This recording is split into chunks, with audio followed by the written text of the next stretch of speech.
Wisst ihr, was ich als RPG-Fan im Jahre 2025 so toll finde? Dass in diesem Jahr 2 rundenbasierte Rollenspiele erschienen sind, die meiner Meinung nach zeigen, wie man dieses Genre perfekt in die heutige Zeit hieft, ohne dabei die Essenz der RPGs aus den 90ern und frühen 2000ern zu verlieren, die damals so auf der PS1 und PS2 erschienen sind.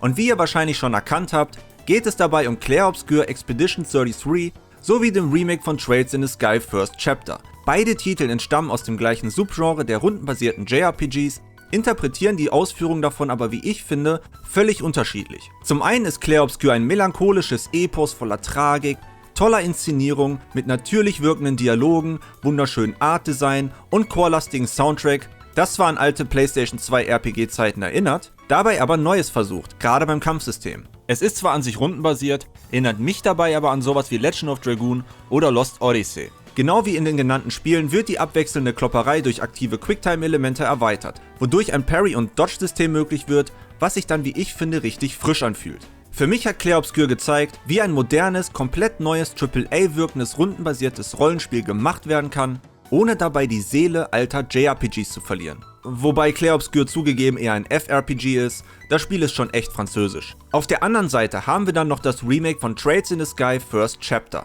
Das Spiel hat eher ein Fantasy-Setting mit leichten Steampunk-Einschlag und einer recht klassischen Helden werden zu Helden und machen Heldendinge-Story, die aber von tollen Charakteren getragen wird und dabei recht erheiternd und fast schon gemütlich wirkt. Obwohl natürlich auch hier teilweise ernste Dinge passieren. Das wird aber unterstützt durch den wirklich schicken Anime-Art-Style, der sich im Gegensatz zu manch anderen Spielen, die einen ähnlichen Stil verfolgen, auch zum Beispiel in Umgebungstexturen widerspiegelt, wodurch Trails wie aus einem Guss wirkt, was genauso für die Animation gilt. Der Soundtrack ist sehr aufmunternd und lädt teilweise zum Mitpfeifen ein, was sehr zu der wirklich schönen Gute-Laune-Stimmung des Spiels passt. Und das Kampfsystem, das ein Mix aus Action und Rundenkampf ist, mit klarem Fokus auf den Rundenkampf, ist ebenfalls richtig toll. Vor dem Remake kannte ich mich mit der Trails-Reihe überhaupt nicht aus und obwohl es ein Remake eines PSP-Spiels von 2004 ist es eins meiner Top-RPGs geworden. Und soweit ich weiß, wird es mit dem nächsten Teil nur noch besser, gerade was die Geschichte angeht. Daher freue ich mich richtig auf den nächsten Remake-Teil, da ich wenig Zweifel habe, dass das super wird. Nachdem ich vor einer Weile mit voller Freude Trails in the Sky durchgespielt habe, kam mir der Gedanke, dass diese beiden Spiele vor allem großen Publishern wie Square Enix zeigen, wie man diese Art von Rollenspiel machen kann,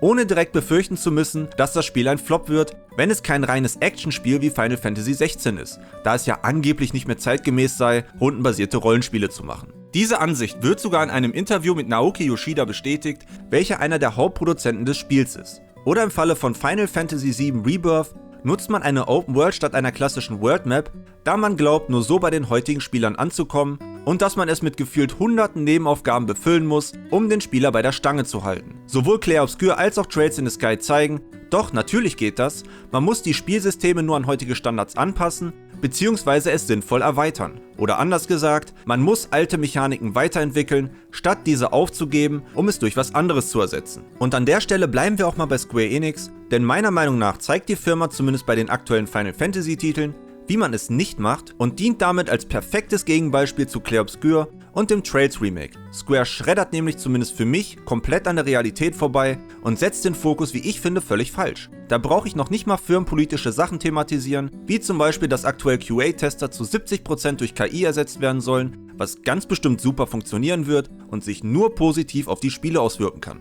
Oder dass gewissen kreativen Köpfen wie Yoko Taro die Projekte mitten in der Entwicklung weggecancelt werden, da diese wohl zu eigenartig für Square Enix sind. Das geht mir aktuell ganz schön auf die Nerven, was Square Enix momentan so macht, und diesen Frust wollte ich mit diesem Video ein wenig rauslassen. Mit vollem Wissen, dass das einigen nicht gefallen wird, aber das muss jetzt trotzdem mal sein. Denn die Konkurrenz macht gefühlt vieles besser als das, was Square Enix gerade vor allem mit Final Fantasy macht. Und das stimmt mich eher traurig, weil eigentlich sollte Final Fantasy vieles besser machen als die Konkurrenz. Jedenfalls würde ich da gerne vor allem 3 Punkte ansprechen, nämlich zum Thema Spielstruktur, Kampfsystem und Story, um das mal mit den jeweiligen Spielen zu vergleichen. Und da kommen wir zunächst mal zu Final Fantasy VII Remake. Das Original ist zusammen mit dem 9. Teil einer meiner absoluten Lieblingsrollenspiele. Dementsprechend gehypt war ich auf das Remake, als es auf der ohnehin krassen E3 2015 angekündigt wurde. Und zumindest der erste Remake-Teil gefällt mir insgesamt ziemlich gut, aber die beiden bisher erschienenen Remake-Teile haben für mich persönlich ein paar unnötige Probleme. Zum einen finde ich, dass die Spiele sich zu sehr vom Original entfernen, gerade bei der Spielstruktur. Wo in einem Trails in the Sky die Spielwelt und die Story weitestgehend unangetastet bleiben oder meiner Meinung nach sinnvoll erweitert werden, streckt FF7 Remake, was das Zeug hält, und ändert die Struktur sowie die Handlung so ab, dass teilweise nicht nur alte Fans vergrault, sondern potenziell neue Fans verwirrt zurückgelassen werden, weil sie das Original nicht gespielt haben. Stichwort Schicksalsgeister. Klar, es gibt immer Leute, die das nicht so wahrnehmen und superglücklich mit den Remakes sind. Und euch sei das ja auch gegönnt, ich hatte ja auch meinen Spaß damit. Trotzdem komme ich nicht von dem Gedanken los, dass ein teureres, aber sinnvoll erweitertes Remake für alle besser gewesen wäre. Ich finde, wenn man schon ein Remake macht, sollte man hier und da schon neue Akzente setzen. Ich finde aber, dass es hier zu extrem ist. Ich mag ja, wie sie zum Beispiel die Szene im Honeybee Inn erweitern, aber dass ich jetzt stundenlang Sidequests und Sammelaufgaben in den Slums machen soll, finde ich eher anstrengend. Ganz oft wirkt es eher so, als wenn man sich dachte, Hauptsache wir machen es anders und länger. Das ist zwar nicht immer schlecht, natürlich sind da auch coole Sachen bei, aber es ist einfach zu viel. Nochmal als Vergleich, die Midgar-Sektion am Anfang geht im Original ca. 4 bis 5 Stunden, im Remake ist es das ganze erste Spiel, mit dem ihr 30 bis 40 Stunden beschäftigt seid. Da wundert es mich auch nicht, dass man sich entschieden hat, die Spiele in 3 Teile zu splitten, um die Entwicklung irgendwie zu stemmen, wenn man sich zum einen dafür entscheidet, unnötige Inhalte und vor allem Hürden einzubauen. Ja, ich meine damit unter anderem den Kranabschnitt im ersten Teil des Remakes, als Aerith meinte, sie hätte eine Abkürzung zum Sektor 7 in Midgar, aber Plot Twist, es war keine Abkürzung und im Endeffekt müssen wir doch über einen neuen Umweg zum Wall Market, den ich übrigens super fand, wäre nur besser gewesen, wenn wir da einfach direkt hingegangen wären. Oder dass die Charaktere in Rebirth mehr als einmal irgendwo runterfallen, um dann einen viel zu langen Umweg zu nehmen, damit sie da lang gehen können, wo ich im Original noch einfach so vorbeigehen konnte. Da muss ich vor allem an den Abschnitt in der Mine denken. Gebt mir keine Bullshit-Gründe, warum ich nicht einfach von A nach B kann, sondern erst durch C muss, um die Spielzeit zu verlängern. Um mal bei Rebirth zu bleiben, entschied sich Square Enix dazu auch noch, im Nachfolger eine riesige, belanglose Open World mit Ubisoft-Türmen und Sammelaufgaben einzubauen, um das Spiel noch mehr zu strecken. Dabei zeigt gerade Clair Obscur, wie man es richtig macht. Habt einfach eine klassische Worldmap wie zu alten PS1, PS2 Zeiten, stellt diese aber mit heutiger Technik in Miniaturform dar. Dadurch bekommt man trotzdem ein Weltgefühl, ohne aber, dass man lange Laufwege hat oder diese mit sinnlosen Kram füllen muss. Das spart wahrscheinlich sogar noch Entwicklungszeit und Kosten. Aber nein, Spiele müssen ja 60 Stunden aufwärts gehen, sonst ist es das ja nicht wert. Ganz nach dem Motto 1 Euro pro Spielstunde. Statt wie im Original auf eine Weltkarte zu setzen, soll der Maßstab der Welt in Anführungszeichen realistisch dargestellt werden, weil man das angeblich heute so machen muss, damit der moderne Spieler da Bock drauf hat. Dass vor allem jüngere Leute die alten Spiele meist gar nicht kennen, keinen Vergleich haben und das dementsprechend für manche sogar eine neue Erfahrung sein kann. Das berechnet von den Entscheidungsträgern bei Square gefühlt niemand ein. Um das mal mit Clair Obscur und Trails in the Sky zu vergleichen, in Clair habt ihr eine Oberweltkarte, die in einer Art Miniaturansicht dargestellt wird, aber ohne Zufallskämpfe, kleineren Sachen zum Entdecken und noch viel wichtiger, einer groß wirkenden Welt daherkommt. Ganz ohne klassische Open World. Und auch Trails in the Sky zeigt, wie man es besser machen kann. Denn die Welt kann zwar komplett in der normalen Ansicht bereist werden, hat aber einfach nicht so einen großen Maßstab, fühlt sich aber trotzdem durch die Struktur des Spiels groß an und hat viel weniger Längen in den Wegen. Und es gibt in Trails zwar die Töte dies, sammel das Quests, die sind aber zum einen auch schon im Original drin gewesen und passen viel mehr zum Gesamtkonzept des Spiels. Dazu sind diese meist auch mit coolen Charakteren und kleineren Überraschungen verbunden. Unter anderem dadurch habe ich mich in Trails regelrecht verliebt und jede noch so kleine Nebenaufgabe gemacht. Und selbst wenn es euch doch mal zu lange dauert, natürlich gibt es auch hier eine Schnellreise und noch viel wichtiger, einen Vorspulknopf. So eine Funktion ist nämlich ganz angenehm und hätte ich eigentlich auch ganz gerne zumindest in Rebirth gehabt. In Clair Obscur habt ihr natürlich auch Nebensachen zu tun, ist aber eher hier dafür da, dass man mehr über die Welt und deren Bewohner erfährt und die bieten dabei oft optionale Herausforderungen, die einen aber nicht immer so aufs Auge gedrückt werden und erstmal gefunden werden müssen. Final Fantasy 16 wiederum hat zwar in dem Sinne keine Open World, sondern einzelne Gebiete, die ihr nach und nach bereist, die mal größer, mal kleiner sind. Hier wiederum bekam ich aber kaum ein Weltgefühl, da diese komplett voneinander getrennt sind und dann trotzdem mit langweiligen MMO-Aufgaben als Nebenquest bestückt sind. Man wird von Ort zu Ort geschliffen, ohne dass im Laufe der Zeit bei mir zumindest das Interesse geweckt wurde, mehr über alles zu erfahren, da irgendwie bei mir nix hängen geblieben ist, auch wenn es auf der Reise immer mal wieder coole Panoramen gab. Ich denke, dass es für Final Fantasy ein richtiger Vorteil wäre, sich entweder an Trails oder an Clair Obscur zu halten, wobei mir in dem Fall das, was Clair Obscur macht, lieber wäre. Ein anderer Punkt ist das Kampfsystem. Ich mag das Kampfsystem von Final Fantasy VII Remake sogar sehr gerne und ist abgesehen davon, dass manche Gegner vielleicht ein bisschen zu viel aushalten, etwas, was ich fast schon als dritte Alternative zu Trails in the Sky und Clair Obscur sehen würde. Hier werden Elemente aus den alten ATB-Kampfsystemen genommen, wie die Leiste, die sich für Aktionen auflädt oder die grundsätzliche Menüführung und in ein aktives System übertragen. Nicht unbedingt für jeden was, auch hier verstehe ich, wenn es Leute lieber komplett rundenbasiert hätten, das geht mir in dem Fall aber nicht so. Trails in the Sky wiederum ist mit seinem zwar an sich getrennten, aber direkt ineinandergreifenden Kampfsystem ein Beispiel dafür, wie man sowas auch gestalten könnte und macht etwas, was beispielsweise ein Metaphor Re Fantasio bereits vorgemacht hat.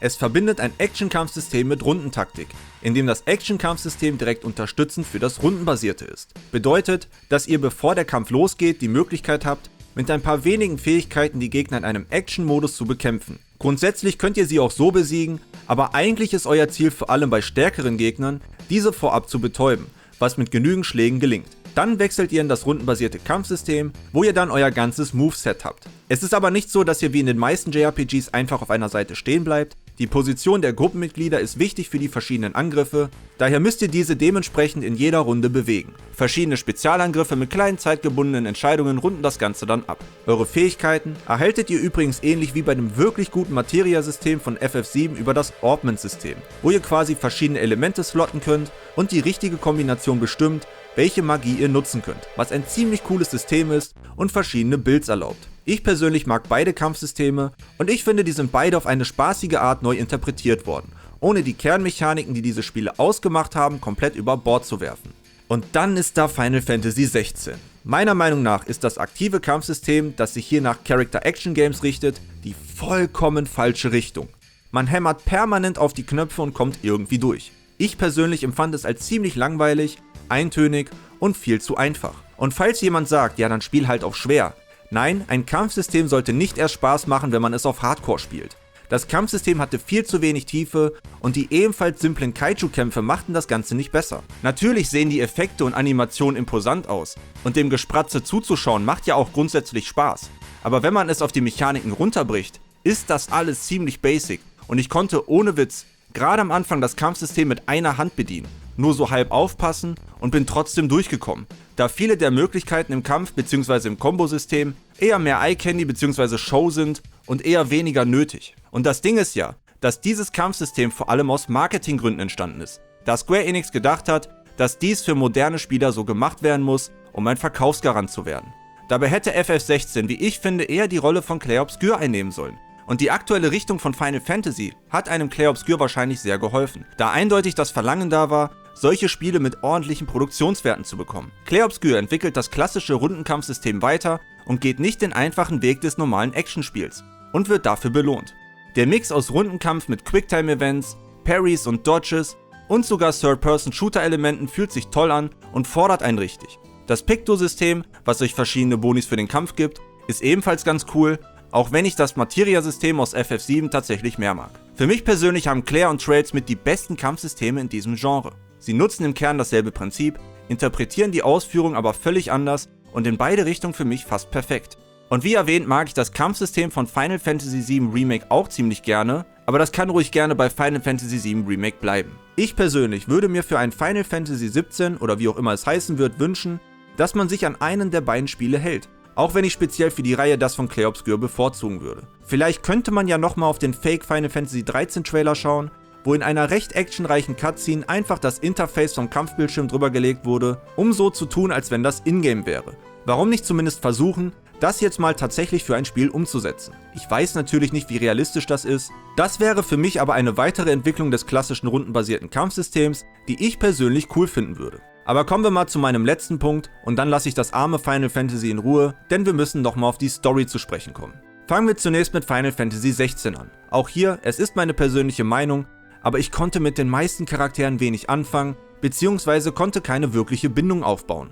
Der Plot an sich ist nicht wirklich gut durchdacht und selbst die ganze Thematik rund um die Dominance, also die Summons wie Ifrit oder so, blieb hinter seinem Potenzial zurück. Im Großen und Ganzen hat es mich einfach nicht packen können, da ich nie ein Gefühl für die Welt und die meisten Charaktere bekommen habe. Gerade Beziehungsdynamiken, wie zum Beispiel zwischen Clive und Jill, haben für mich einfach nicht funktioniert. Jill wirkt meiner Meinung nach permanent wie ein leeres Anhängsel. Und dann hätten wir da Clair Obscur, wo ich bereits im Prolog fast eine Träne verdrückt habe.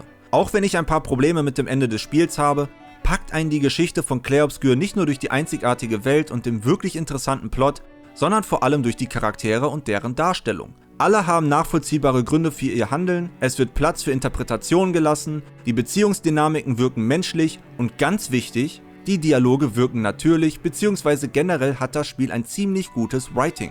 Charaktere fallen sich ins Wort, Emotionen sind in den Stimmen rauszuhören und sie entwickeln sich im Laufe der Handlung weiter. All das fehlt in Final Fantasy 16. Man muss es nicht genauso machen. Ich möchte gar nicht, dass jetzt jedes Spiel komplett realistische Dialoge hat oder total emotional wird, aber meiner Meinung nach ist hier ein klarer Qualitätsunterschied sichtbar. Trades in the Sky beispielsweise zeigt, wie es auch hier anders geht. Eine recht leichtherzige Story, die aber tolle Charaktere und eine Welt mit einer nachvollziehbaren Geschichte hat, die über mehrere Trades-Teile hinweg weitererzählt wird. Das ist natürlich irgendwo ein unfairer Vorteil, da die Reihe zusammenhängt und es über ein Dutzend Spiele gibt, aber trotzdem hat man innerhalb der Handlung das Gefühl, Teil von dem Ganzen zu sein. Um mal speziell beim Thema Remake zu bleiben, Trades in the Sky zeigt, wie ein Remake von der Storystruktur her auszusehen hat. Man nimmt sich alles von der Originalversion und packt es in ein aktuelles Gewand, ohne wirklich zu kürzen und vor allem ohne zu strecken. Das Remake von Final Fantasy VII verändert mir zu viele Teile der Geschichte und ohne spoilern zu wollen, man bekommt hier eigentlich kein Remake, sondern mehr oder weniger eine halbe Fortsetzung. Plötzlich tauchen Geister auf, das Schicksal wird andauernd als Plot-Device benutzt, um Dinge zu erklären, und bei Rebirth entgleist das Ganze völlig, zumindest für mich. Versteht mich nicht falsch, auch ich habe an den Story-Bullshit von Tetsuya Nomura Spaß, sonst würde ich auch Kingdom Hearts nicht mögen, aber das war Final Fantasy VII in dieser Form einfach nicht. Klar finde ich es auch cool, wenn zum Beispiel Kernszenen wie der Cosmo Canyon oder die Parade in Junon erweitert werden und auch die Art und Weise, wie viele Charaktere gezeigt und erzählt werden, mag ich grundsätzlich ja auch gerne. Aber den ganzen neuen Kram hätte das Spiel meiner Meinung nach nicht gebraucht und verwässert die eigentlich echt coole Handlung. Ich glaube, ein eher konservatives Remake, das als einzelnes Spiel erschienen wäre, hätte ein besseres Spiel für alle hervorgebracht. Und mit Trades in the Sky haben wir ein richtig tolles Beispiel, wie man sowas anpacken kann. Das Spiel hält sich auch in seiner Handlung sehr am Original und erweitert an den richtigen Stellen, ohne dabei zu sehr abzudriften. Gleiches gilt übrigens für die Länge der Spiele, da FF7 vermutlich über 100 Stunden lang ist, wenn man alle 3 Teile zusammennimmt, ohne dass ich zum Zeitpunkt des Videos weiß, wie lange der dritte Teil vom Remake gehen wird. Während ich ein Trades in the Sky First Chapter in seiner ganzen Form in 40 bis 50 Stunden durch habe und dabei ein viel besseres Pacing bietet. Und klar hat Trades in the Sky seine 2 direkten Fortsetzungen, aber das war ja schon damals so und ist auch darauf ausgelegt. Es wurde ja kein bestehendes Spiel in 3 Teile gesplittet, wie bei FF7, und dann noch mit ganz viel Filler befüllt. Und es ist übrigens nicht lange her, als ich das originale Final Fantasy VII nochmal durchgespielt habe.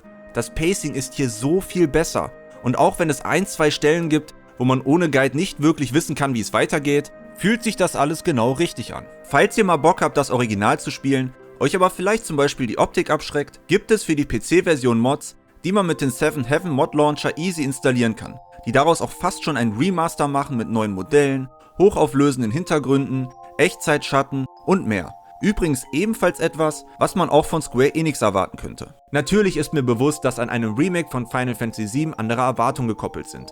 Aber hätte Square Enix ein wenig mehr auf die Wurzeln des Genres vertraut und diese wie ein Clair Obscur oder ein Trades in the Sky weiterentwickelt, wäre ein Final Fantasy jetzt gerade auf einem ganz anderen Stand. Für mich persönlich sind beide Titel der neue Standard im JRPG-Bereich geworden, sowohl bei Remakes als auch bei komplett neuen Titeln. Das Remake von Trades in the Sky und Clair Obscur sind die jeweils perfekten Gegenbeispiele zu der Final Fantasy VII Remake-Reihe bzw. Final Fantasy 16, da diese Spiele genau das darstellen, was ich mir größtenteils von Final Fantasy gewünscht hätte. Natürlich ist nicht alles schlecht in den Spielen, gerade Final Fantasy VII Remake hat mehr als genug Inhalte, die mir gefallen. Ich mag größtenteils die Art und Weise, wie die Charaktere neu gemacht wurden, die generelle Optik, der Soundtrack und wie gesagt auch das Kampfsystem. Es bleibt nur, wie ich finde, unter dem eigentlichen Potenzial und haut sich immer wieder selbst Stöcker in die Speichen. Und auch wenn mich Final Fantasy 16 wirklich enttäuscht hat, mag ich ja grundsätzlich das Setting und die Epik, die immer wieder aufkommt. Gerade durch den wirklich tollen Soundtrack. Ich hoffe aber, dass nicht nur Square Enix als eigentlicher Rollenspielgigant auf den Erfolg eines Clair Obscurs guckt und Notizen macht, sondern auch andere Publisher sich mal trauen, ein klassisches, rundenbasiertes RPG im großen Stil zu entwickeln.